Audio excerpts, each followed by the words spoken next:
एक छोटे से परिवार में राधा अपनी बहू के साथ रहा करती थी। एक दिन राधा अपने लड़के के चारों लड़कों की शादी करके आती है और उसकी बड़ी बहू नेहा उसको वो इग्नोर करने लगती है, क्योंकि वो गरीब घर से थी और तीनों बहुएं जो थी वो अमीर घर से थी। इसीलिए बड़ी बहू नेहा को कभी भी उनकी सास देखा नहीं करती थी। लेकिन उसकी एक ननद भी थी जिसका नाम बिमला था। वो अपनी भाभी से बहुत प्रेम करती थी। चारों बहुओं के गृह प्रवेश के बाद राधा बोलती है, चलो अब तो चारों बहुओं की गृह प्रवेश भी हो गई है, अब सभी लोग अपने अपने कमरे में चले जाओगे। तीनों बहुएं अपने अपने कमरे में चली जाती हैं। राधा सभी बहुओं के पास बारी बारी जाती है, लेकिन वो लोग कोई भी राधा को प्रेम से नहीं देखते थे, क्योंकि वो तीनों बहुएं पैसे वाली होती हैं। इसीलिए वो अपने पैसे का लोभ भी दिखाती हैं। राधा यही सब देख के परेशान रहती थी, क्योंकि उसकी बड़ी बहू ने कभी राधा को जवाब भी नहीं दिया था। ये सब सोच के उसकी बहू मन ही मन सोचती है, अरे मैंने क्या कर दिया, कहीं अपनी बहू के साथ नाइंसाफ़ी तो नहीं कर दिया। इधर नेहा बेचारी परेशान रहती थी, क्योंकि उसकी सास जो थी वो दिनों दिन उससे काम ज़्यादा लेने लगी थी।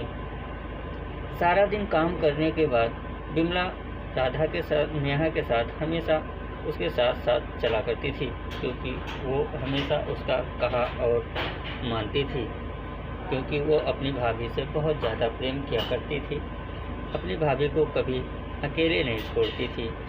उसके सास राधा बोलती, देखो तुम लोग अब जाके काम भी कर लो, क्योंकि काम तो सारा पड़ा हुआ है, अगर काम नहीं हुआ तो अच्छा नहीं होगा। नेहा बोलती है, कोई बात नहीं माँ जी, मैं जाके सारा काम कर लेती हूँ। लेकिन वहाँ पे बिमला भी आ जाती है और बोलती है, अरे भाभी, तुम अकेले क्यों काम करोगे, मैं भी तुम्हारे साथ काम करा लेती हूँ थोड़ा। नहीं नहीं, जाओ तुम आराम करो, मैं सारा काम कर लूँगी। अरे दिन भर तो तुम भी काम किया था, क्या तुमको भी थकान नहीं लगती है? चलो चलो ठीक है, दोनों मिलके काम कर लेते हैं, उसके बाद चल के आराम करते हैं। यही सब सोच के दोनों ननद और भौजाई दोनों साथ काम कर लेती हैं और पसीना से तरबतर हो जाती हैं। बिमला बोलती है, अरे भाभी, वो तीनों काम क्यों नहीं करती हैं? इसी तरह नेहा अपने कमरे में चली जाती है और फैन को चला के वो आराम करने लगती है।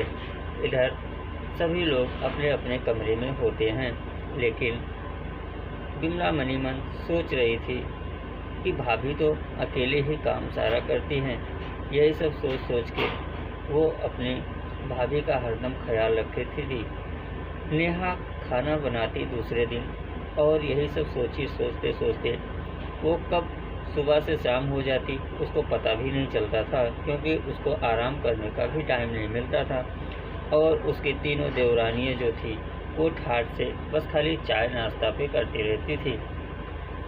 इसी तरह तंग आके नेहा ने एक दिन बोल दिया, अब देखो मुझसे ये काम तो होगा नहीं, क्योंकि तुम लोग कोई काम करती नहीं हो, बस खाली एसी चला के बैठ जाती हो महारानियों की तरह।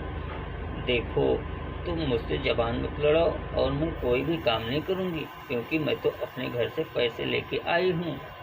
इसी तरह नेहा को पैसे का रोग झाड़ते हुए तीनों देवरानियाँ नेहा का हमेशा मजाक उड़ाती थी, क्योंकि नेहा गरीब घर से थी, इसीलिए नेहा का हमेशा मजाक उड़ाया करती थी। नेहा ये सब सोचते हुए वहाँ से चली जाती है और इधर उसकी ननद बिमला देख के परेशान रहती। बिमला अपनी माँ से बोलती है, अरे माँ, तुम और भाभी को क्यों नहीं बोलती हो, सारा काम बड़ी भाभी ही करती है, क्या उन लोगों का काम नहीं है काम करना? सास बोलती है, अरे बेटी, तुम अभी नहीं जानती, सारा काम सब लोग मिलकर करेंगे, लेकिन वो तीनों पैसे लेके आई हैं, उनके मायके में पैसे बहुत मिले हैं, इसीलिए वो काम नहीं करेंगी। यही सोच सोच के तीनों देवरानियाँ जो थी वो बढ़िया मज़े से एसी में आराम करती थी और नेहा अकेले सारा काम किया करती थी।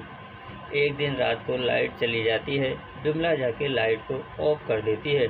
सभी लोग तंग आके अपने अपने बिस्तर लेके छत पे सोने के लिए जाते हैं, लेकिन वहाँ पे मच्छर बहुत परेशान करते हैं। किसी को नींद नहीं आती।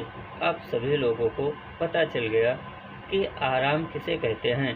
अगर नेहा सारा दिन काम करती तो सब लोग तंग रहते थे, लेकिन आज एक ही दिन में सबको पता चल गया कि रात को न आराम करने पे क्या फ़ायदा होता है। इसीलिए कहते हैं, जब साथ साथ रहोगे तो कभी कोई परेशान नहीं कर पाएगा और ज़्यादा काम भी हल्का हो जाता है। बिमला बोलने लगी, अब सभी को बराबर बराबर काम करना होगा। अगर सभी काम नहीं करती तो कोई भी यहाँ नहीं रह सकती है। उसकी सास भी बोलती है, हाँ हाँ, तुम सही कह रही हो बेटी। अब से सारा काम सब लोगों को मिलकर करना होगा। अगर जो भी काम नहीं करता वो अपने मायके चली जाएगी। बिमला बोलती है, अब ठीक है माँ, क्योंकि बड़ी भाभी को भी तो आराम मिलना चाहिए। और तीनों देवरानियाँ जो थी वो तीनों काम करने के लिए तैयार हो गई, क्योंकि अब तो सब लोग को साथ साथ काम करना होगा, क्योंकि अकेले काम करने से मेहनत ज़्यादा हो जाती है। तो अगर आप लोग सब साथ साथ काम करेंगे तो कभी भी किसी को नुकसान नहीं होगा और किसी का घर भी बर्बाद नहीं होगा। बहू और सास मिलके बड़ी बहू से माफ़ी मांगती हैं, अरे बहू, मुझे माफ़ कर दो, अब ऐसा कभी भी नहीं होगा। सब मिलके साथ साथ काम करेंगे और सुलह से ही रहेंगे। अब हंसी खुशी पूरा परिवार खुशी खुशी रहने लगा है। तो मेरे कहने का मतलब यही है कि कभी भी अगर परिवार बना के रखना है तो सबको साथ मिलकर काम करना होगा। यही है।